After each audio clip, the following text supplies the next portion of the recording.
Hola profesora, en esta oportunidad le voy a presentar mi modelo anatómico, empezando por el músculo esplenio de la cabeza, que vendría siendo este de acá. El origen de ese músculo es en la última vértebra cervical, en las primeras torácicas y en el ligamento cervical posterior, luego recorren hacia la nuca para insertarse en la región mastoidea del hueso occipital. Tendremos después la inserción superior, que sería la mitad inferior del ligamento nucal y apófisis espinosas de las 6 vértebras torácicas superiores. Después vendría la inserción inferior, que está la cara lateral de la apófisis mastoides y el tercio lateral de la línea nucal superior. La inervación de este músculo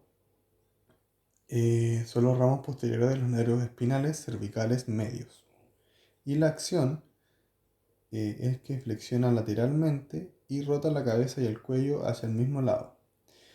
Si actúa bilateralmente, extiende la cabeza y el cuello. Ahora pasaremos al músculo esplenio cervical, que vendría siendo este de acá. El origen de este músculo es en la mitad inferior del ligamento de la nuca y en los procesos espinosos de las últimas vértebras cervicales.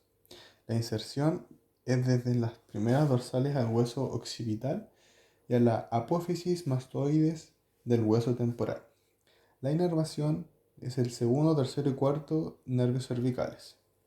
La acción de este músculo es la contracción bilateral, que se extiende de la cabeza, y la unilateral produce su flexión lateral y rotación hacia el mismo lado del músculo que se contrae. Ahora pasaremos al elevador de la escápula, que vendría siendo estos dos.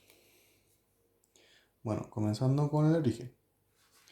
Este músculo se origina mediante 4 digitaciones en el tubérculo posterior de las apófisis transversales de las vértebras cervicales C1 hasta C4.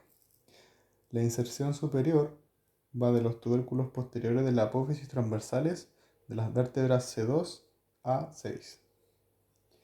La inserción inferior va de la porción del borde medial de la escápula. La inervación es el nervio dorsal de la escápula, el C5, y nervios espinales, C3 y C4. La acción de este músculo es que rota la escápula hacia abajo e inclina la cavidad glenoidea inferiormente, rotando la escápula. Bueno, ahora pasaremos al músculo recto posterior mayor de la cabeza. Este músculo se encuentra aquí. Bueno, empezando con el origen, que viene de la apófisis espinosa del axis. La inserción va de la parte lateral de la línea nucal inferior del hueso occipital. La inervación es la rama dorsal del nervio suboccipital y la acción es que extiende y se puede rotar la cabeza gracias a este músculo. Ahora pasaremos al músculo posterior menor de la cabeza, que vendría siendo este de acá arriba.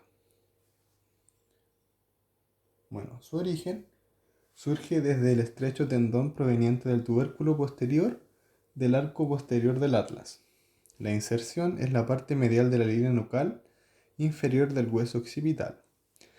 La inervación es una rama de la primera división del nervio suboccipital. Y la acción es que se extiende la cabeza y el cuello gracias a este músculo. Ahora pasaremos al músculo oblicuo superior de la cabeza, que se encuentra acá. Este músculo tiene su origen en la apófisis transversa del atlas. Su inserción va del hueso occipital entre las líneas nucales superior e inferior. La inervación es inervado por el nervio suboccipital, la rama dorsal del primer nervio espinal. Y la acción que gracias a este músculo se puede girar la cabeza.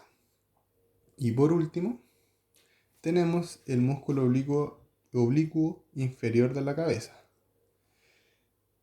que está eh, aquí. El origen de este músculo es la apófisis transversa del atlas. La inserción es la apófisis transversa de la vértebra C1. La inervación es que está inervado por el nervio suboccipital, la rama dorsal del primer nervio espinal. Y la acción es que gracias a este músculo se puede extender y flexionar la cabeza.